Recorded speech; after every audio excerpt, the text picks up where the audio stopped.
This week on Life and Faith. I went to Sinjar, which was the site of a terrible massacre of the Yazidis 2 years before. And I went there just after the Kurds had recaptured it from ISIS, but ISIS was still very much within range. So there'd been no attempt to repair it. They hadn't cleared the mines. They hadn't cleared lots of the bodies. And so to visit this town where men had literally been crucified and women had been either massacred or enslaved. For someone who'd spent so long studying how the legions operated against their enemies, it was like stepping back into time, because that's exactly what the Romans did. The Romans took for granted their right to massacre men and to enslave women and children. We have entered into an amusing ourselves to death moment in history. It doesn't make sense to me. If there is God, God's supposed to be free. I was 100% sure that I was sacrificing on the altar of truth my only chance for happiness in this world. Miracles don't necessarily change anybody's mind. They just get their attention. And so I had to run with my child on my back, the Isa army coming behind us. I said, gee, Uncle George, this is luxurious for a communist. Son, he said, nothing's too good for the worker, nothing.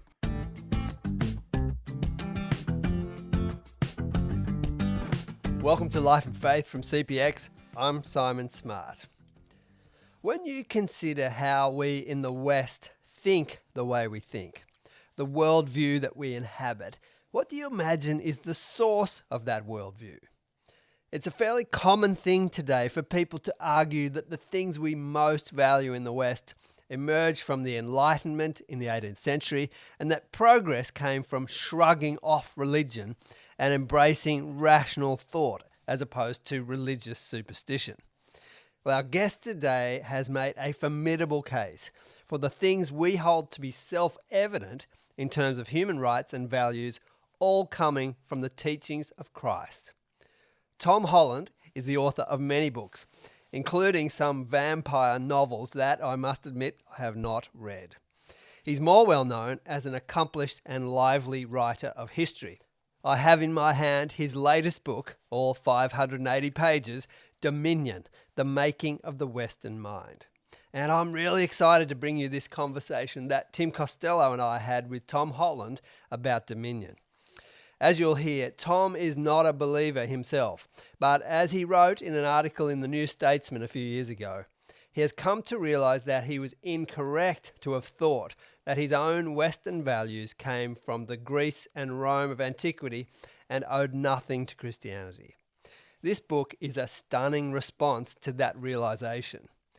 Tim and I spoke with Tom Holland from his home in the UK, where we heard about Rome as the apex predator of the ancient world, ISIS crucifixions in northern Iraq, and philosopher Friedrich Nietzsche's question about the extent to which we can hold on to Western values once we've been cut off from their source.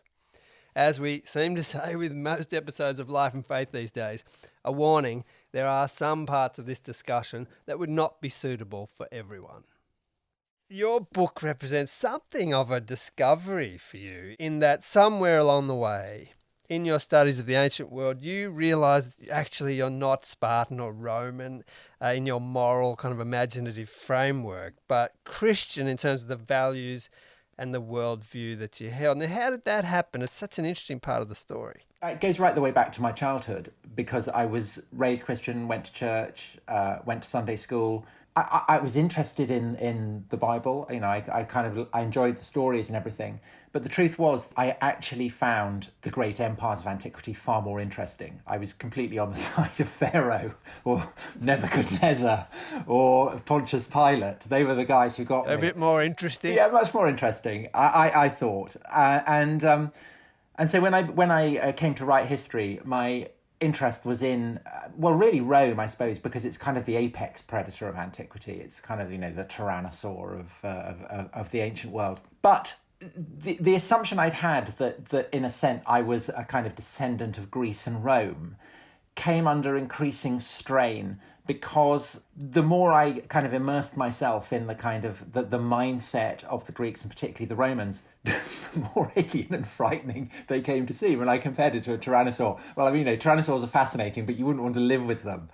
And the more I thought, well, okay, so where are my assumptions coming from? Where are the things that I take for granted coming from? And the more I thought about it, the more I began to realise that essentially in almost everything that I thought, I was basically Christian. And I began to realise that actually I was on the side of Jesus, not of Pontius Pilate. Can I ask, Tom, this journey, and particularly Dominion, has been so well received by the Christian world. You've almost been catapulted into being the contemporary Christian apologist, cheered in the stands by Christians, speaking at, the equivalent of the Vatican, Holy Trinity Brompton. And is this a surprise to you? Maybe is it a surprise to your wife? It is a surprise because it's absolutely not a work of apologetics at all. I'm not writing it from a position of faith. I'm not writing it to justify the ways of God to men. I'm looking at Christianity as a cultural phenomenon, a phenomenon of history. And one of the things I feel is that atheists and agnostics who are very strident in their opposition to Christianity, there's a kind of Oedipal quality to that. There's an anxiety of influence. There's a reluctance to acknowledge what seems to me now completely glaring that I think is in itself highly significant. I think actually points to exactly what they're trying to hide, because otherwise it's so obvious they just acknowledge it. So it's absolutely not a work of apologetics. Am I surprised at how popular it's been with believing Christians? To a degree, because it's not like it kind of veils things that the church has done over the course of the centuries that are necessarily positive. I mean, it does look at the things that atheist critics of Christianity always bring up. So the Crusades are there, the Inquisition is there, but I think that perhaps the central argument that when atheists judge Christianity and condemn it for Crusades and Inquisition, the standards they are applying are themselves Christian ones. I think ultimately perhaps that does explain why Christians, by and large, have liked the book, because it perhaps serves as a reassurance that we remain in a deeply Christian world. Now, when you set out to write the book, you were setting out to look at how the execution of an obscure criminal in the far-flung corner of the Roman Empire could have such a profound and enduring influence on the world. And you're making a case that in the West, who we've come to be and the way we think the way we do comes out of this story. Is there a quick way of explaining how that's the case? Do people buy it? And is it controversial to people today? I think the easiest way to explain that is actually to look at the symbol that lies at the heart of Christianity, which of course is the cross. Now, to the Romans, the cross also was a symbol, and it was a symbol of power. If you've seen Spartacus, you'll remember the slaves get crucified along the line of the Appian Way, and they are there to serve as kind of human billboards advertising Roman power, and specifically the right of Rome to torture to death those who rebel against Roman power, and specifically to torture to death slaves who rebel against their masters.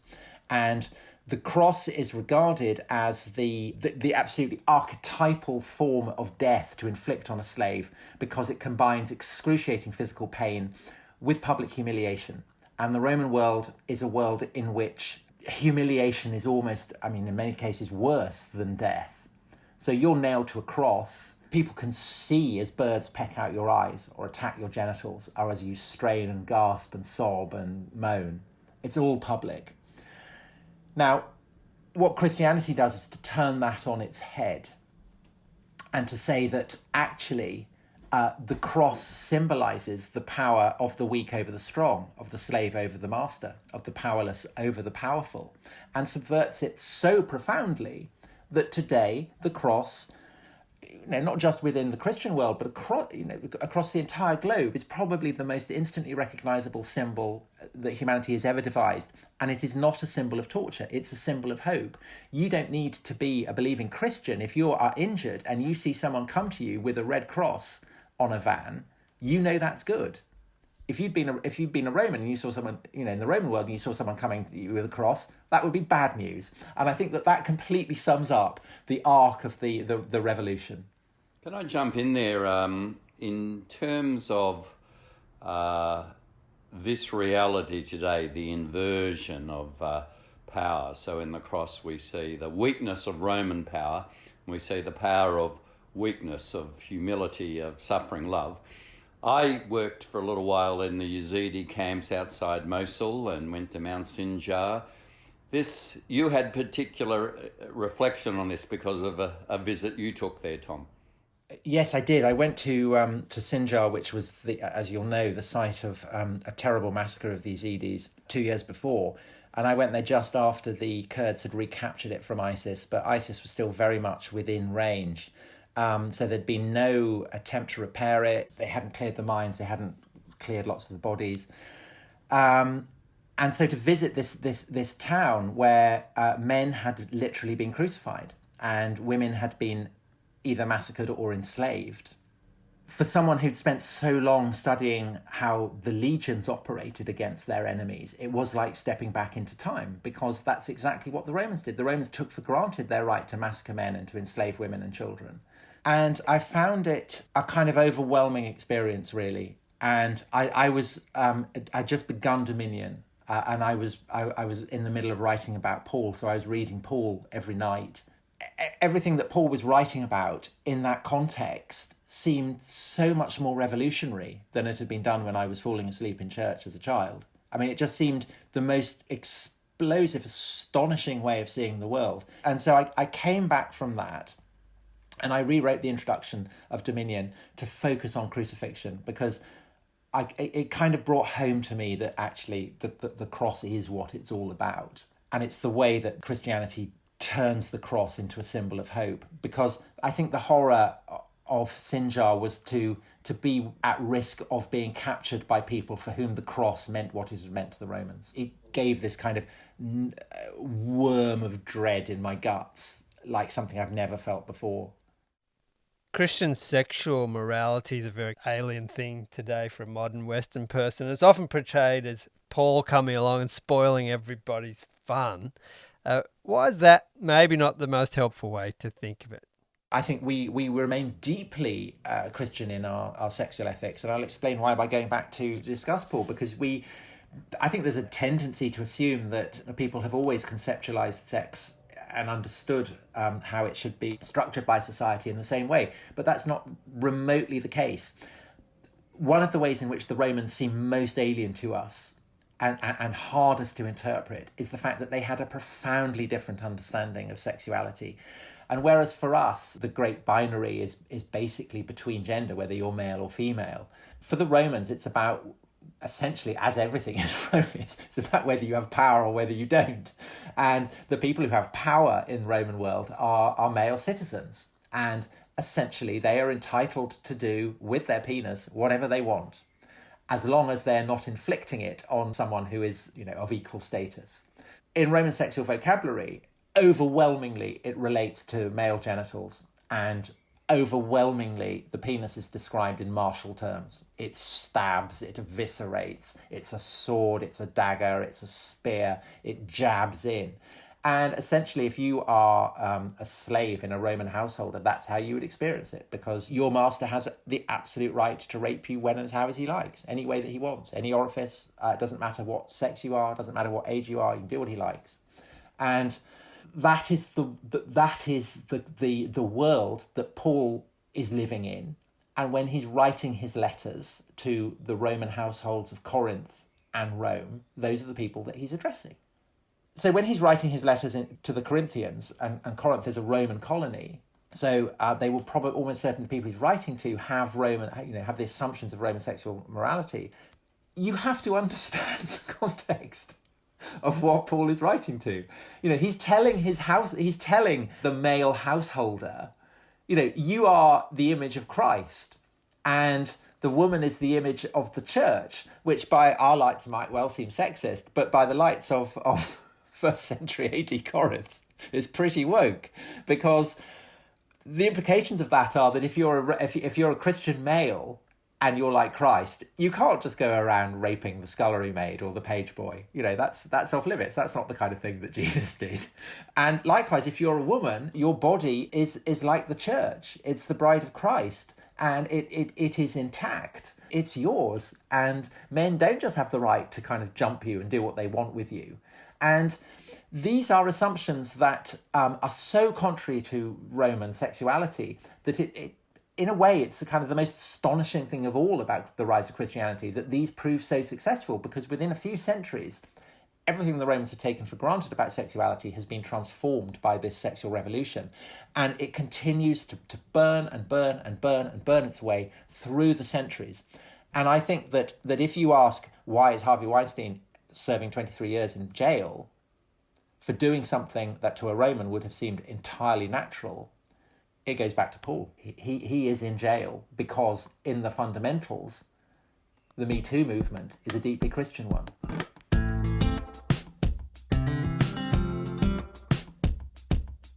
This is Life and Faith from CPX. Tim Costello and I are speaking with British writer and historian Tom Holland. His book, Dominion, The Making of the Western Mind, is making waves with its argument that pretty much all the key instincts of Western society are, perhaps inconveniently, Christian. Next up, Tim asks Tom Holland about the way the Apostle Paul, writing in the New Testament, was speaking about a global consciousness or a transcendent sense of unity between people. That question seems especially relevant in these days of polarization and tribalism. Do you think when Paul was writing, there's no longer Jew nor Gentile, added slave, free male, female, the Christian faith was positing an international, transcendent sense of unity? Christians have been caught up in the retribalising and nationalism too, but was that a first in that sense of international identity? Well, I think it's there in Stoicism as well. And I think it's there implicitly in Genesis, the idea that all humans, male and female, are created in God's image. It gives to humanity an incredible dignity. But Christianity its universalism is the most potent.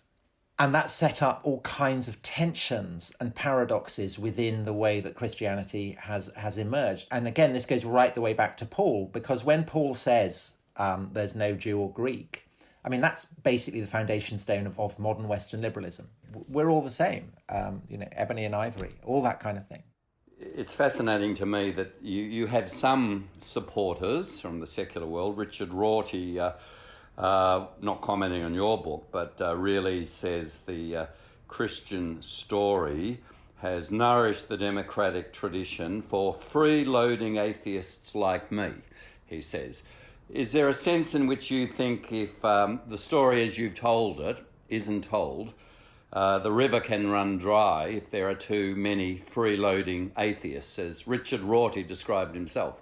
I think that this is the huge question that faces the secular West, is what will happen. And I can see three possibilities. And one is to think of secular humanism, liberalism, whatever you want to call it, as a kind of payload on a rocket. And if you think of Christianity as the rocket, it's blasted it through the atmosphere.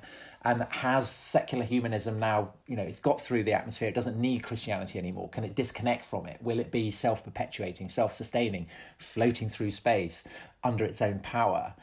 That's one option. I think that's the general assumption of most people in the commanding heights of the West now. But I think that is an assumption that's been coming under strain recently. So another option is that we face a slightly Nietzschean future. And Nietzsche really is a huge influence on Dominion. And Nietzsche's kind of recognition that so much that liberal, socialists, whatever, take for granted is actually Christian. And Nietzsche poses the question of what happens, to the blooms if the roots are dead. And of course, Nietzsche was writing before the rise of fascism. So it's possible to imagine a future in which, it wouldn't exactly be fascism itself, because I think that's too monstrous a tradition. But you can imagine people turning their backs on the Christian inheritance, kind of affirming more, let's say, more Roman values, the value of the right of the strong to kick sand in the face of the weak, and so on. You could see that becoming kind of ingrained, the rejection of kind of universalist aspirations, the idea that we are all created equal, that we all have an equal value. You could see these being jettisoned. A third option is that perhaps the course that I've taken, which is that as liberal values come under threat and and people start to say, well, what are the assumptions that underpin these? People will come to realise that they are fundamentally Christian, and therefore will turn to the Christian tradition, perhaps in a spirit of cultural respect, perhaps in a tradition of faith, and we will see a kind of recrudescence of Christianity in its ancient heartlands. So I think all of those three courses are possible. I don't know which one, as societies we will end up taking, but one of those courses, I think. You've mentioned the failures of the church to live up to claims about human dignity, and the extraordinary history of failures is there in your book, Dominion. In the end, are you arguing that actually those who criticise those failures are criticising them from a Christian standpoint? So it's almost like we have Christian secularists and Christian atheists today without them necessarily recognising. Yeah, completely. I think that whatever you want to call it, secularism, humanism, whatever, it is simply another incarnation of this tendency of Christianity to reform itself. So the Reformation, it's not the Reformation. There have been lots of reformations. The great process of Reformatio in the 11th century was doing exactly the same. Christianity, the early missionaries saw themselves as doing this. And it's a process of banishing superstition, of overthrowing idols, of bringing people who are walking in darkness into light. These are all ideas that are actually older than Christianity itself. I mean, they're drawing on images and ideas from the Hebrew prophets, and they manifest themselves throughout Christian history. And the Enlightenment and everything that's followed from that, I mean, there's a clue in the very word Enlightenment, the idea that people should be brought into light. I mean, that's not something that the Greeks or the Romans were talking about. So evangelical atheists, I think it's entirely legitimate to call them evangelical. And I think that atheism, as essentially constituted in Western societies, is simply Christianity without God. It's a kind of the radical extreme of Protestantism, if you like. And I think that the philosopher, you mentioned him before, the philosopher who kind of really draws attention to this is Nietzsche, because Nietzsche is bracing because he rejects Christianity, because he hates the fundamentals. He hates the fact that Christianity enshrines the power of the weak over the strong. He regards this as an absolute reversal of what the natural order should be. And Nietzsche identifies very strongly with the martial, heroic values of Greece and Rome, and he wants to see them brought back. Now, that would be a truly honest post-Christian atheism, an atheism that rejected the fundamentals of Christianity. But we don't really see that very much in Western societies. Instead, what we see is atheists condemning Christianity for thoroughly Christian reasons. Is there a kind of a gift of Christianity to the world that you think is the most significant one? Well, as I've said, I'm deeply Christian. I do believe that there's an inherent dignity in humanity. I do believe that all humans are born equal. I do believe that there is no Jew or Greek, no man or woman, no slave or free. I do believe all that. But what I've come to recognise is that that's a very culturally contingent assumption. And that when I try and, justify to myself why I think that, it's like following a kind of a thread through a labyrinth. And it takes me far back beyond the Enlightenment, far back beyond the Reformation. And ultimately, it takes me back to the beginnings of Christianity, and ultimately, I think, to Paul. And you notice that I'm saying Paul rather than Jesus because as a historian, I don't want to get into the question of the degree to which the Gospels are authentic records of what the historical Jesus might have said. And I think it's kind of an irrelevant question, to be honest, because what matters from the point of view of trying to work out what Christianity's influence is that the Gospels exist and that people over the course of the millennia have believed that these are the authentic words of Jesus. That's all that matters. But the very earliest texts are Paul, and so therefore we can say that from the historical point of view, it begins with Paul, and basically everything is there. They are the most astonishing pieces of writing possibly ever. I can't think of any piece of writing that has kind of had a more seismic influence on the world. Almost everything that makes a Western society what it is, and certainly makes me what I am, when I trace it back, it goes back basically to Paul. Do you find it a personal challenge, though, in terms of as you said there, as an historian? Yes, you've answered that as an historian. But personally, do you find these central concepts kind of, they're attractive ones, aren't they? Yeah, well, so one of the things you have to do when you write history and is to try and get back into the minds of people who don't know that they're living 100 or 200 or 1,000 years ago. They're in the present. So you have to try and see, as far as you can, see the world through their eyes.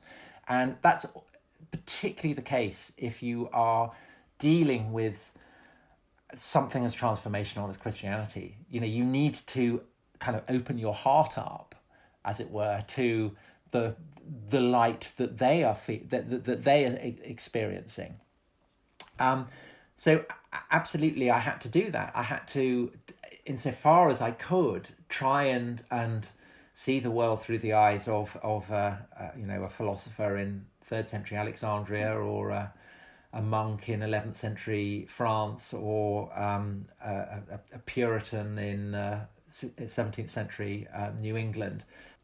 And I felt humbled by the experience. I felt how arrogant I'd been to think that I was superior to looking at the writings of these people, to try and see, because they are the most astonishing resource for anyone who lives in a Western country, because these are the people who have refined it for you. And yeah, I was left feeling kind of humbled and ashamed that I'd been so close-minded as not to take an interest in it. And also, to be honest, puzzled that many Christians don't seem very interested in this. I think that a problem for Christians is, in a sense, is that they've been too successful.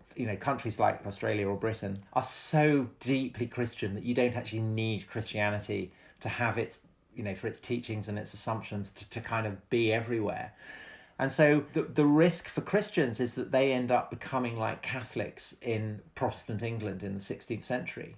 They hold out, but gradually they just get absorbed into this kind of new way of seeing the world. Of course, Protestantism, despite its insistence that it owes nothing to the Church of the Middle Ages, I mean, that's clearly not true. And likewise, the insistence of kind of secular humanism that it owes nothing to Christianity, likewise, is clearly false. But I think that secular humanism has the kind of privilege. It sees control of the commanding heights of politics, of academia, of the media, in a way that Protestantism did in England in the 16th and 17th centuries. And so the risk for Christians is that they end up basically becoming variants of secular humanists. And I think that's certainly, I see that very much as a problem for Christians in my country. I think that way too many people in the Church of England are essentially just secular humanists in fancy dress. And I think that unless they are emphasising the theological roots of what we all believe, they haven't really got a future, I don't think. I mean, I think there's a kind of a cringe, a kind of a sense of embarrassment. People will laugh at us for believing this stuff. But it's precisely the weird stuff that Christians believe that now makes them distinctive, because everyone accepts their values. Bishops popping up on the radio and saying, we should care for other people. Sure, but, everyone thinks that. It's nothing distinctive. Whereas a bishop popping up and saying, you should do this because the Lord Jesus Christ suffered death on the cross for all of us.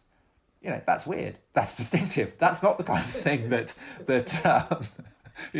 heads of quangos and charities are saying. And so I think that, who am I to say, but my personal feeling coming out of writing Dominion is that if Christianity as something doctrinal, as something confessional, as something that sees itself as prophetic, is to survive in the modern West, it's really got to be prophetic. It's really got to, be confessional. It's really got to talk about all the stuff that I suspect quite a lot of Christians are embarrassed to be talking about.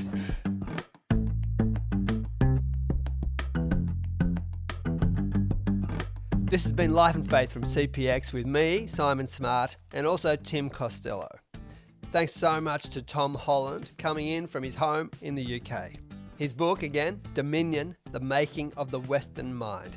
Don't be daunted by its size. It's refreshingly readable and lively, and as a former history teacher, I insist you all go out and buy a copy. We are working hard to contribute to a positive conversation about faith, meaning, and the big questions of life. Everything we produce here at CPX seeks to do just that, and it's all made possible by supporters who donate to us. We'd love you to consider doing that. Every bit counts. Go to lifeandfaithpodcast.com to find out more.